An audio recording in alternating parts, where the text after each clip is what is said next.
La vie est courte, on n'a qu'une vie. On est jeune, faut s'éclater.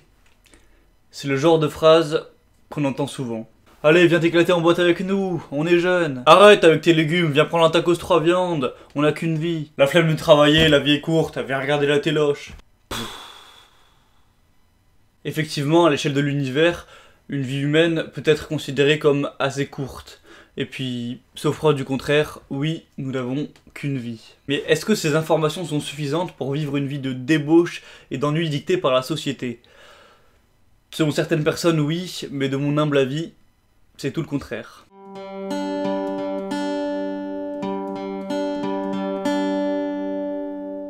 Si on n'a qu'une vie, pour moi, ça veut dire qu'on a une chance et une seule de réaliser nos objectifs et de mener la vie qu'on veut. C'est pour ça qu'il faut faire tout ce qui est en notre pouvoir pour atteindre ces derniers, et ça avant qu'il ne soit trop tard.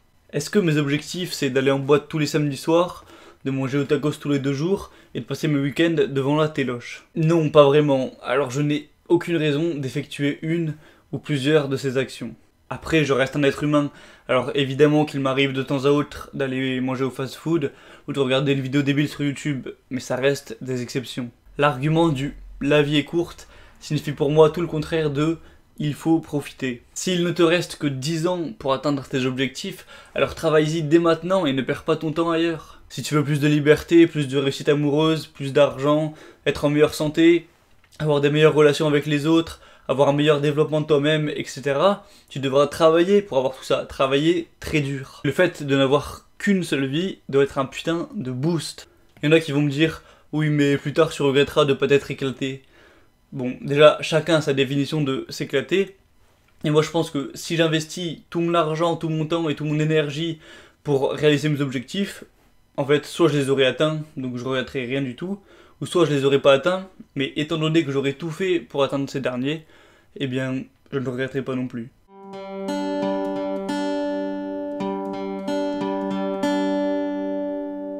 Pour illustrer mes propos, on va prendre un exemple. Imaginez Aurélie. C'est une jeune fille de 20 ans. Ses rêves, ce qu'elle veut réaliser dans sa vie, c'est devenir avocate, avoir un beau corps, savoir jouer du piano et fonder une famille.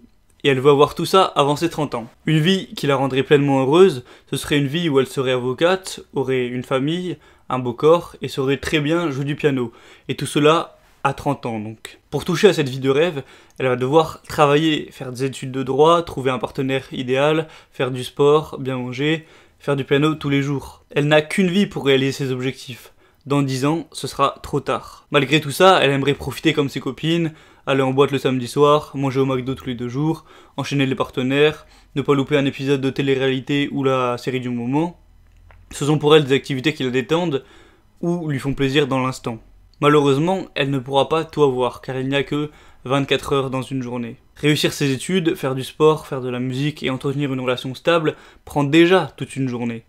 Elle va donc devoir faire un choix, utiliser son temps pour essayer d'accomplir ses objectifs ou profiter en délaissant ses objectifs. Évidemment, elle pourrait essayer de faire un mélange des deux, mais dans ce cas, elle n'atteindrait que la moitié ou moins de ses objectifs. Étant donné que la vie est courte, que doit-elle faire? Profiter ou travailler pour obtenir sa vie de rêve?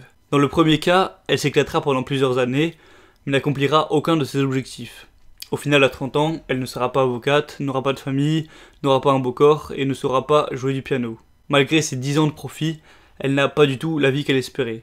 Pensez-vous qu'elle sera heureuse et fière de son unique vie? Dans le deuxième cas, elle ne s'éclate pas pendant plusieurs années. Elle travaille dur, fait des sacrifices. Au final, à 30 ans, elle a tout ce qu'elle voulait. Elle est avocate, a une famille, un corps de rêve, et sait jouer du piano à la perfection. Pensez-vous qu'elle sera heureuse et fière de son unique vie?